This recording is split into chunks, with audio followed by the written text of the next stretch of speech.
Halo, Assalamualaikum warahmatullahi wabarakatuh. Perkenalkan, nama saya Tia Fitriana dengan NIM 24211026, jurusan Pendidikan Islam Anak Usia Dini kelas A, IAIN Pekalongan semester 1. Di sini saya ingin mendongeng dengan sebuah cerita dengan judul Elia.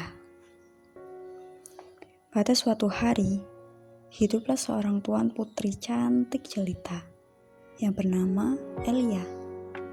Dia tinggal di sebuah istana megah yang terletak di pusat desa. Istana tersebut diberi nama Azazel. Banyak pelayan-pelayan yang bekerja di sana. Kerajaan tersebut dipimpin oleh Raja Joy dan Ratu Rihanna. Elia anak satu-satunya Raja Joy dan Ratu Rihanna.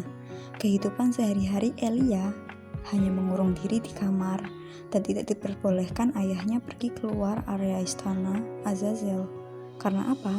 Karena penyihir Rihanna yang selalu mengincar keberadaan Elia, putri sematawayang, sebagai santapan karena energinya selalu terkuras setiap hari.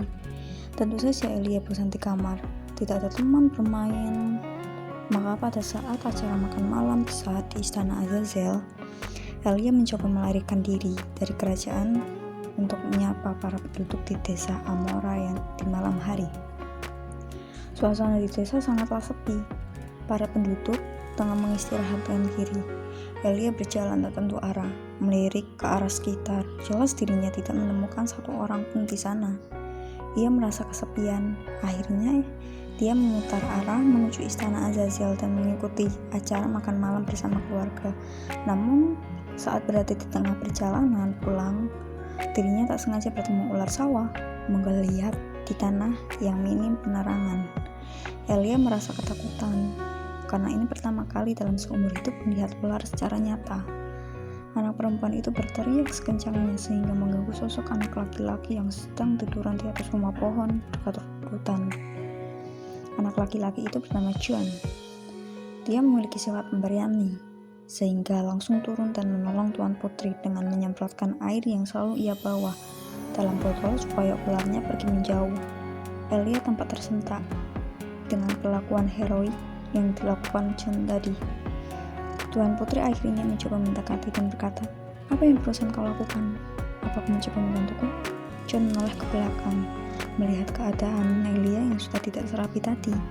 Anak laki-laki itu menggeleng dan memberikan seolah senyum sembari membalas perkataannya. "Aku hanya mencoba membantu ular tersebut menuju rumahnya. Di sini bukan tempat ular tersebut tinggal." "Lalu kenapa kau tidak membunuhnya saja? Ular sangat berbisa dan membahayakan orang. Mereka bisa membunuh juga," katanya. "Mereka tidak bersalah. Lagi pula ular sawah tidak memiliki bisa. Jadi kau tidak perlu takut," jawabnya enteng. "Kau siapa? Namamu siapa?" tanya Elia dan raut wajah penasaran.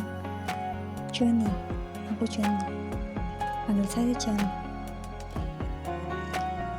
"Oh, aku Elia," katanya sembari berjabat tangan.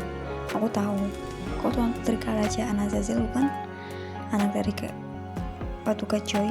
Mendiang ibuku selalu menceritakan kisahmu kepadaku." Anak itu masih setia dengan senyumnya. "Ayo berteman. Aku ingin menjadi temanmu sekarang," kata Elia menawarkan diri. "Kenapa? Aku hanya rakyat biasa. Aku tidak memiliki banyak uang, jadi aku tidak pantas berteman denganmu. Kau bahkan memiliki teman yang sekasta denganmu. Aku tidak pernah memandang apapun ketika memilih teman, karena kita sama-sama manusia, bukan?" John menatap-natik mata Elia dalam-dalam sebelum akhirnya ia tersenyum kecil. "Baiklah, kita berteman." Dan semenjak hari itu, mereka resmi berteman. Elia suka mencuri makanan dari dapur untuk dimakan bersama John di pinggiran hutan. Tindakannya berlangsung selama berminggu-minggu. Elia merasa senang karena memiliki teman untuk pertama kali dalam seumur hidup tanpa memandang siapa dirinya dan seberapa tinggi kuasa yang ia dimiliki. Bersama John, Elia mengerti arti dari bersyukur untuk menerima kenyataan pahit kehidupan. John juga merasa senang karena memiliki teman Elia. 2 tahun hidup menyendiri sejak ibunya meninggal karena wabah penyakit di desa Amora. bersama adiknya. John dan Elia juga pernah membeli gelang yang sama dengan huruf inisial masing-masing.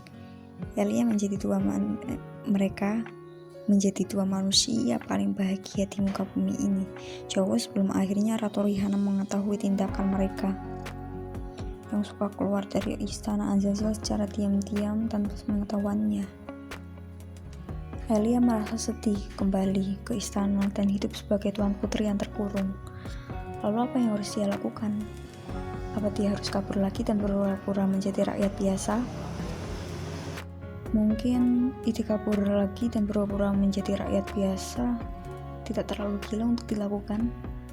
Dia mencari hari yang tepat, dan hari itu dimulai ketika acara pesta kerajaan diadakan. Para penduduk desa Amora diundang, tapi pada saat itu, John tidak menghadiri pesta itu karena tidak mendapat undangan dari Raja Joy. Anak perempuan itu mengambil beberapa camilan dan minuman yang ditaruh ke dalam tas selempang. Ia keluar melalui kaca jendela menggunakan selendang-selendang yang sudah diikat beberapa lembar agar mencapai puncak rerumputan. Sebelum menjauh dari area istana, ia tersenyum tipis, kemudian berlari sekencang-kencangnya untuk mencari keberadaan John agar mereka bisa bermain bersama lagi.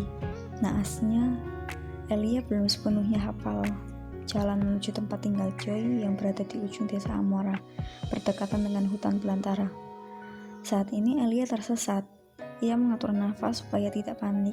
Ia juga memegang erat gelang yang dipakai, berharap supaya John datang menyelamatkannya seperti pertemuan mereka pertama kali di pinggir hutan. Lalu awan semakin gelap, gemuruh berdatangan. Hujan sebentar lagi akan turun. Penglihatan Elia semakin buram. Bertepatan dengan itu, penyihir yang biasanya disebut-sebut sebagai pemakan anak-anak akhirnya datang menghampiri Elia yang memegang kepalanya karena tiba-tiba terasa pusing. Namanya penyihir Yana. Penyihir Yana tertawa jahat sebab sudah menemukan mangsa yang sudah diincar sejak dulu. Elia sangat ketakutan berharap pada John yang mau menolongnya. Dia pun berteriak memanggil nama John berkali-kali. Sementara di tempat lain, dalam waktu yang sama, John terbangun dari tempat tidurnya. Napas anak laki-laki itu terengah-engah. Setelah mendapat mimpi menemui ibunya, perlahan tangan John menggenggam kalung liontin pemberian mendiang ibunya dan berlari meraba gelang yang sama seperti Elia. Tiba-tiba pikirannya tertuju pada temannya ini dan berinisiatif menemui Elia ke istana meskipun sudah dilarang Ratu Rihanna. Keadaan istana juga dibilang cukup kacau. Prajurit-prajurit tengah mencari keberadaan Elia yang sudah menghilang sejak 2 jam lalu dari acara pesta dimulai. Ratu Rihanna sangat cemas karena putrinya menghilang. Namun pikirannya malah terlintas nama John. Mungkin Ratu Rihanna pikir Elia tengah bersembunyi di rumah pohon John. Maka dari itu Ratu Rihanna memerintahkan prajurit lainnya untuk datang ke rumah pohon John. Kemudian disinilah John, hutan belantara yang tidak ada seorang pun di sini. Ia mencari keberadaan Elia sebelum dirinya pergi ke istana Azazel sebelumnya. Barangkali Elia pergi ke arah sini karena firasatnya mengatakan bahwa Elia sedang tidak baik-baik saja, dan benar. Ia menemukan gelang yang sama persis seperti miliknya. Jelas itu milik Elia yang ditemukan pada rerumputan. Bersamaan dengan itu, lolongan serigala dan tapak kaki kuda saling bersautan. Kini John dihadang oleh beberapa prajurit dan diantaranya ada Ratu Rihanna yang memimpin. Tatapan Ratu Rihanna tampak marah. "Di mana kau menyembunyikan anakku?" John menengkuk ludah diam-diam, gemetar.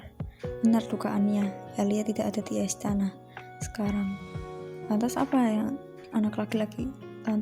laki-laki itu menggeleng sebagai pertahanan diri. "Aku juga sedang mencari tuan putri sekarang." "Bohong, kau pembohong." "Aku?" Lalu ucapannya terhenti begitu Ratu Rihanna memerintahkan membawa John ke penjara bawah tanah. Anak itu terus memberontak dan mengaku bahwa dirinya bukan penyebab Elia menghilang. "Aku bisa membuktikan bahwa bukan aku yang menggalangnya." Lalu John menyodorkan gelang tersebut kepada Ratu Rihanna. "Tuan putri menghilang gelang ini di hutan. Dia bukan anak yang ceroboh. Barang miliknya selalu dijaga dengan baik. Namun kenapa gelang ini bisa berada di sini? Sementara hutan ini bukan jalan menuju area istana Azazel, kan?" Bagaimana kalau kau tahu kalau ini kalung milik Elia? Tanyanya skeptis sembari menerima gelang tersebut. Karena kami membelinya bersama di pasar bulan lalu. Dia yang bilang kalau gelang ini nantinya akan dijadikan hadiah untuk Anda. Apa? Tanyanya sedikit kaget. Elia hanya ingin hidup bebas, itu saja. Dia ingin memiliki teman sebaya agar tidak kesepian. Apa itu salah? Kenapa Anda mengurung anak Anda sendiri di kamar? Kau tidak tahu apa-apa, jadi diam saja, katanya membentak. Melihat itu lantas John tertawa kecil, membuat Ratu Rihanna mengernyit heran. Apa karena penyihir itu? Penyihir yang mengincar Elia sejak 2 tahun belakangan ini sebagai bahan santapan sebagai pengisi energi. Bagaimana kau tahu? Tanyanya sedikit kaget. Karena Elia sendiri yang bilang kalau kata Elia. Tapi kata Elia dia tidak percaya sihir. Dia hanya ingin menjalani kehidupan normal seperti anak-anak lain.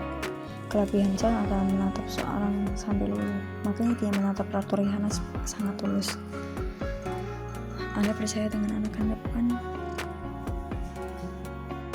Tuan Putri Elia sangat memberani. Jadi Anda tidak perlu takut. Dia bisa mengatasi rasa takutnya sendiri ketika dalam bahaya sekalipun. Jadi, mari kita cari bersama-sama di mana Tuan Putri sekarang. Pasti dia tidak jauh dari hutan ini. Lagi pula kita bisa mengikuti arah jejak kaki ini. Ada jejak kaki, katanya menunjuk jejak kaki yang ada di tanah.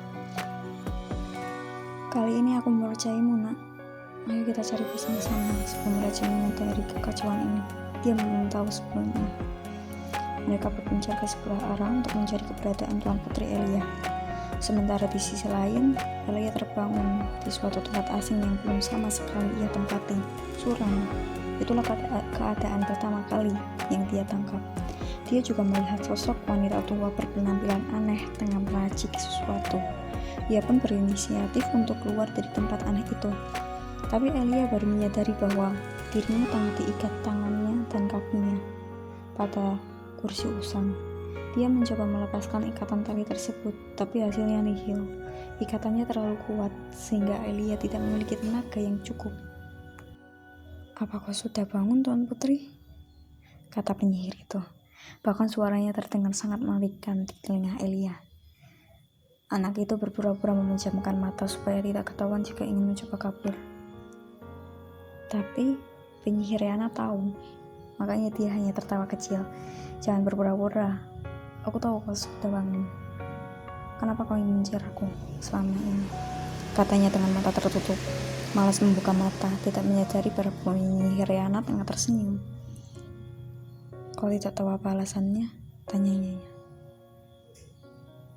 Apa kau ingin memakanku? Kemudian Elia membuka mata, tersenyum tipis. Tidak ada rasa takut di dalamnya, karena John selalu bilang bahwa jangan panik dalam suasana mengerikan apapun dan tetap tenang. Makan saja kalau begitu, sambungnya. Kau tidak takut kepadaku? Untuk apa? Kau hanya manusia biasa, bukan? Yang diberi kekuatan untuk berbuat jahat. Dasar anak nakal, teriaknya. Lagi-lagi Elia hanya tertawa. Aku sudah biasa dengan sebutan itu, anak nakal. Ibuku juga menyebutku dengan anak nakal. Dasar kau. Perkataannya terhenti begitu tabrakan kuat dari arah pintu terdengar nyaring, sehingga mereka berdua mengalihkan atensinya ke arah pintu. Terlihat para prajurit tengah mengepung tempat ini dan segera mengambil tindakan menjauhkan tongkat penyihir Rihanna, lalu menahan tangan ke belakang tubuh. Apa-apaan ini? Elia.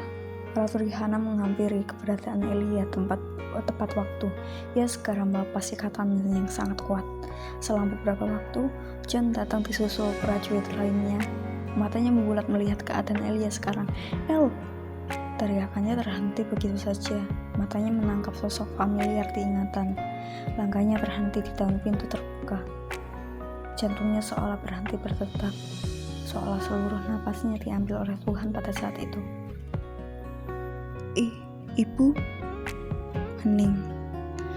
Maka seluruhnya menjadi masuk akal ketika John pada saat kematian ibunya tidak diperbolehkan melihat jasad ibunya dan mencoba melupakan semua yang telah dilalui masa lalu. Jadi selama ini ibunya masih hidup dalam keadaan sehat? John, apa-apaan ini? Teriak Ratu yang sulit mencerna keadaan ini. John, kau, kenapa ibu melakukan ini? Katanya dengan nada sedikit sesak. Apa menurut ibu, kehidupan adalah lelucon yang bisa ibu mainkan selama 2 tahun? 2 tahun, Bu. 2 tahun John hidup sendiri, dan sementara ibu, John, kau tidak tahu apa-apa. Kenapa? Apa aku tidak sepenting itu sekarang? Sampai-sampai ibu menjalani kehidupan konyol seperti ini. Tanyakan kepada mereka, katanya sedikit mendengus kecil. Tanyakan pada raja kenapa pada saat ada wabah, mereka bertindak seolah-olah tidak peduli. Apa mereka tidak peduli pada rakyatnya? Hanya karena itu, katanya mengulang ucapan anaknya sedikit sarkas. Itu sebabnya ibu ingin membalaskan dendam dengan ibu karena wabah itu sudah membunuh adikmu sendiri. Dan akhirnya penyihir Rihanna mendorong tubuh prajurit sekuat tenaga dan mengambil tongkat kekuatan untuk mengubah wujud Elia menjadi kelinci. Namun sayangnya, sihir itu malah mengenai anaknya sendiri dan mencoba menghalangi tindakan, dan berakhir John menjadi kelinci seumur hidup. Semua yang ada di sana tersentak, termasuk Elia sendiri. Anak perempuan itu menahan napas, sementara tangan penyihir Rihanna bergetar dan menjatuhkan tongkatnya ke lantai. Tamat. Sekiranya itu saja yang bisa saya buat. Terima kasih karena sudah mendengarkan dongeng saya, dan saya ucapkan terima kasih. Wassalamualaikum warahmatullahi wabarakatuh.